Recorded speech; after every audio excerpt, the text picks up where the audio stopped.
ఏంటి ఒకడే వచ్చావు? అమ్మ నాన్న రాలేదా? అమ్మ నాన్న ఎల్లుండి వస్తున్నారు బాబాయ్. అవునా? చెల్లికి మ్యారేజ్ సెట్ అయింది బాబాయ్. అవునా? సూపర్ సూర్య. అయినా ఏంట్రా ఇంత సడన్ గా? మంచి సంబంధం అంట బాబాయ్. అందుకే అమ్మ నాన్న కూడా వెంట వెంటనే ఓకే చెప్పాను, పనులన్నీ స్టార్ట్ చేయడం జరిగిపోయాయి. ఇప్పుడు కూడా అమ్మ నాన్న వాళ్ళు మామయ్య వాళ్ళు చెప్పడానికి వెళ్ళారు. ఇదిగో నేను ఇలా వచ్చాను. సంతోషం రా, మంచి కబురు చెప్పు. వైషు కంగ్రాట్స్ చెప్పానని చెప్పు సూర్య. సరేరా, పెళ్ళికి వారు ముందు రావాలి బాబాయ్. భలేవాడివిరా, తప్పకుండా వస్తాం. ఏమంటావమ్మా? అంతే కదా మావయ్య, మనం కాకపోతే ఇంకెవరు సాయం చేస్తారు? సరే నేను వెళ్తాను బాబాయ్. అదేంట్రా భోంచేసిన దగ్గర నుండు? లేదు బాబాయ్, ఇంకా చాలా కోట్లు పంచాలి. సరే అయితే జాగ్రత్తగా వెళ్ళు. బాయ్ రా. బాయ్. వైషు అప్పుడు పెళ్లి చేసుకునేంత పెద్దదే అయిపోయిందంటే నేను అస్సలు నమ్మలేకపోతున్నా మావయ్య. ఈ జనరేషన్ లో పిల్లలు ఇలా అంటే అలా పెద్దవాళ్ళు అయిపోతున్నారమ్మా. అవును. ఆఫీస్ నుంచి వచ్చాక ఒక మాట వాటికి కూడా చెప్పేసి. సరే మావయ్య. వైషు అప్పుడే అంత పెద్దదే అయిపోయిందంటే నాకు అస్సలు నమ్మబుద్ధి వేయట్లేదే కదా, నాకు అలానే అనిపించిందండి. సరే అలా వెళ్ళి ఎంజాయ్ చేసి వద్దాం. సరే అండి. నేను రెడీరా మనోడా, వెళ్దాం ఇంకా. వెళ్దాం నాన్నమ్మా. నేను కూడా రెడీ. రే అమ్మని పిలవరా, టైం అవుతుంది. సరే నాన్న. అందు రెడీయా? ఏమైందమ్మా? పీరియడ్స్ అండి. పీరియడ్సా?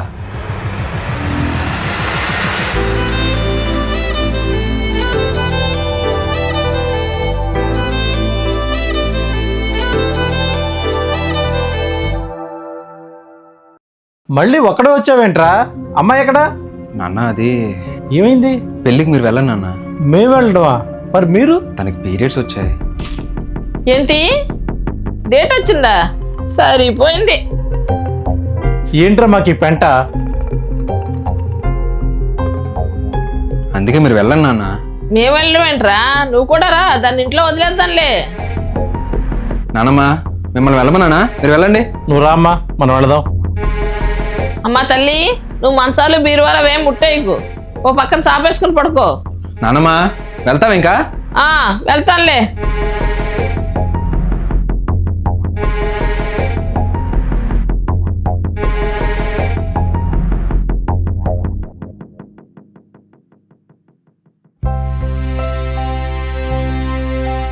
నందు ఏం చేస్తున్నావు?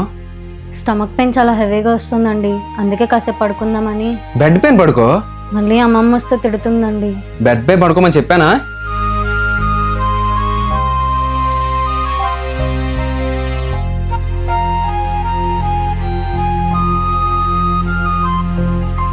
ఇప్పుడు కంఫర్టేనా? సరే పడుకో. అయినా మీరెందుకు పెళ్ళికి వెళ్ళలేదు? నా పిల్లం రాకుండా నేను ఎందుకు వెళ్ళాలి? వైషు అడిగితే నేను ఏదో ఒకటి చెప్తాలే. సరే రెస్ట్ తీసుకో.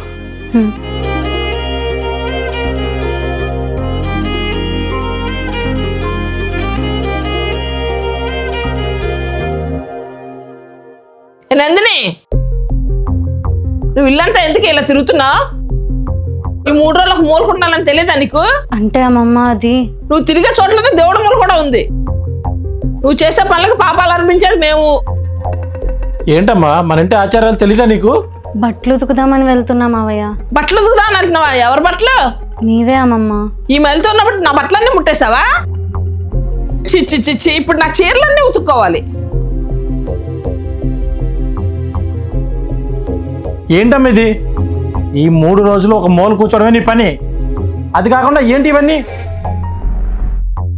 నువ్వు ఇలాంటి పనులు చేయడం వల్లే మా ఇంటికి దరిద్రం ఎక్కువైపోతుంది. చిచి.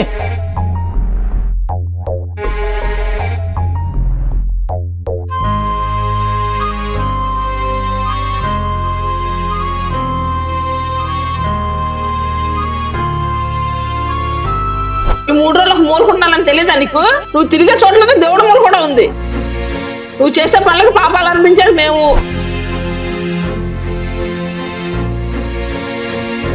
ఏంటమ్మా ఇది? ఈ 3 రోజులు ఒక మూల కూర్చోవడమే నీ పని. అది కాకుండా ఏంటి ఇవన్నీ? నువ్వు ఇలాంటి పనులు చేయడం వల్లే మా ఇంటికి దరిద్రం ఎక్కువైపోతుంది. చిచి.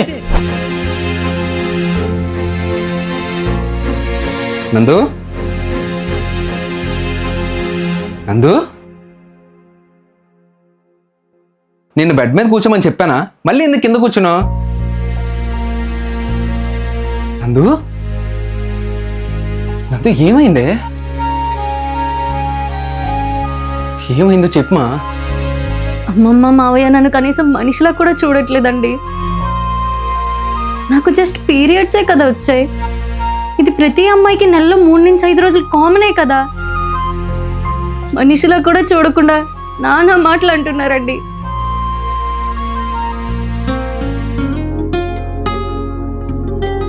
ఇప్పుడు మీరు వెళ్ళి అడగొద్దు. అడిగితే ఖచ్చితంగా గొడవ అవుతుంది. వద్దండి.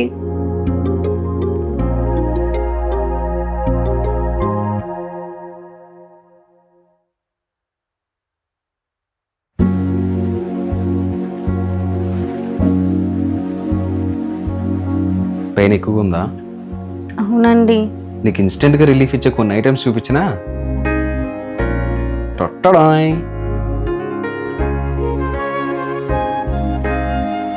చాక్లెట్స్, ఐస్ క్రీమ్సా? అవును, అవన్నీ నీకోసమే. థ్యాంక్స్ అండి. అసలు ఈ టైంలో మా అమ్మాయిలకి చాక్లెట్స్ కానీ ఐస్ క్రీమ్స్ కానీ తింటే నచ్చుతుందని మీకెలా తెలుసు? ఏ పని చేస్తే పిల్లం హ్యాపీగా ఫీల్ అవుతుందో అని ప్రతి పెళ్ళైన మగవాడు తెలుసుకోవాలి. అలా తెలుసుకున్న ప్రాసెస్లోనే ఈ చాక్లెట్స్, ఐస్ క్రీమ్స్. నా క్యూట్ హస్బెండ్ అండి మీరు.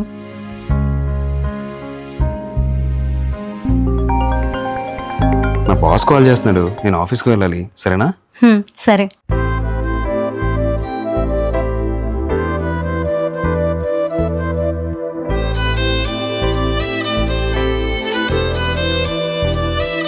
వీడెక్కడికి వెళ్తున్నాడు? అసలు ఇదేం చేస్తుందో చూద్దాం ఉండు.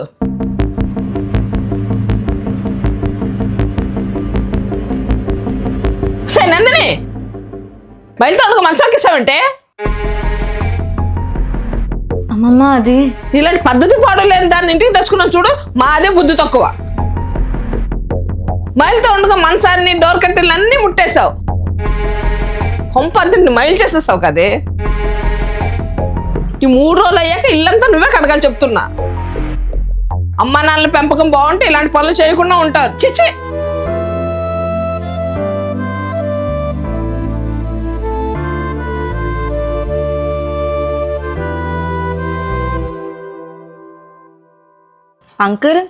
అంకుల్ హా తల్లి, రామ్మా. ఏంటమ్మా ఇలా వచ్చావు?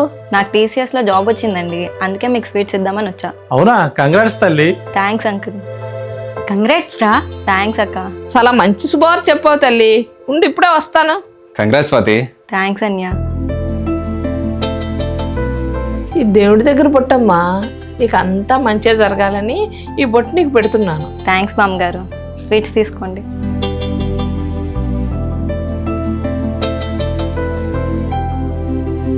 బామ్మగారు, మీకు విషయం చెప్పాలి. చెప్పమ్మా. నేను ఈరోజు డేట్లో ఉన్నా, అయినా సరే మీ ఇంట్లోకి రావాల్సి వచ్చింది. మీకు అసలే పట్టింపులు ఎక్కువ అని విన్నాను, ఏమనుకోవద్దు. ఏంటి, మైల్లో ఉంటుండగా మా ఇంటికి వచ్చేసావా? ఇంట్లో వచ్చే ముందు ఒక మాట చెప్తే అసలు రానేమో కదా. ఏమంకుల్, ఏమైనా అనుకున్నారా? వాళ్ళు అనుకుంటారు స్వాతి.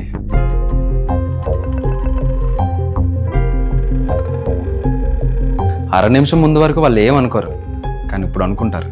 అదేంటి అన్య అలా? ఒక అమ్మాయి పీరియడ్స్లో ఉంటే తను ఏదో పెద్ద హత్య చేసినట్టు ఫీల్ అవుతారు మా వాళ్ళు. అంతే కదా నాన్నమ్మా? మరి అంతే కదరా, మైలుతో మన ఇంటికి వచ్చేస్తా పాపాలన్నీ మనకేగా చుట్టుకుంటాయి. ఆ అమ్మాయి పీరియడ్స్లో ఉంటుంది కానీ నువ్వు తనకి దేవుడు బొట్టు పెట్టావు నాన్నమ్మా. అలా అయితే నీకు ఇప్పుడు ఎంత పాపం తగులుతుందో. ఆ అమ్మాయి ఏ పీరియడ్స్లో లేదు, నార్మల్గానే ఉంది. నేనే కావాలని అలా చెప్పమన్నా.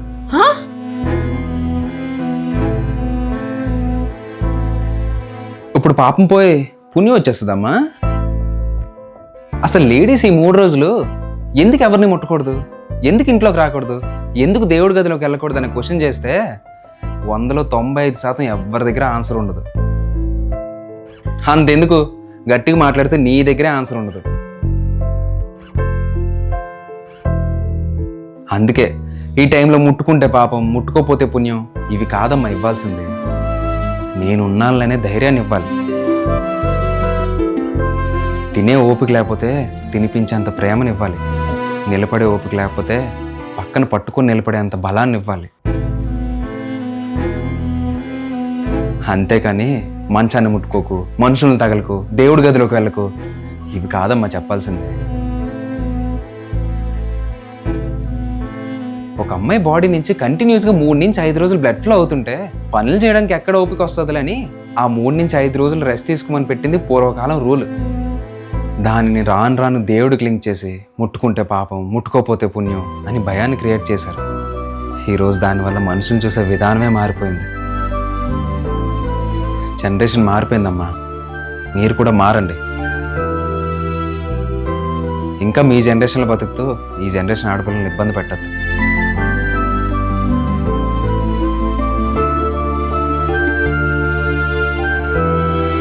పీరియడ్స్ ప్రతి అమ్మాయికి ఎవ్రీ మంత్ వచ్చే ఒక న్యాచురల్ థింగ్ అండి.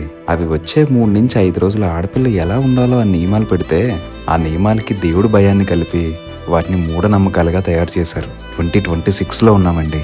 జనరేషన్ చాలా ముందుకు వెళ్తుంది, కానీ ఎంతోమంది మనలో ఈ పీరియడ్స్ విషయంలో చాలా వెనకబడి ఉన్నారు. ఈ వీడియో చూసిన తర్వాత అసలు పీరియడ్స్ వచ్చాక ఒక ఆడపిల్లని ఎలా ట్రీట్ చేయాలో, ఎలా చూసుకోవాలని కనీసం ఒక్కరికైనా అర్థమైంది అనుకుంటున్నా. ఈ వీడియోలో ఏ సిచ్యువేషన్కి మీరు కనెక్ట్ అయ్యారో కింద కామెంట్స్లో చెప్పండి. హిట్లు.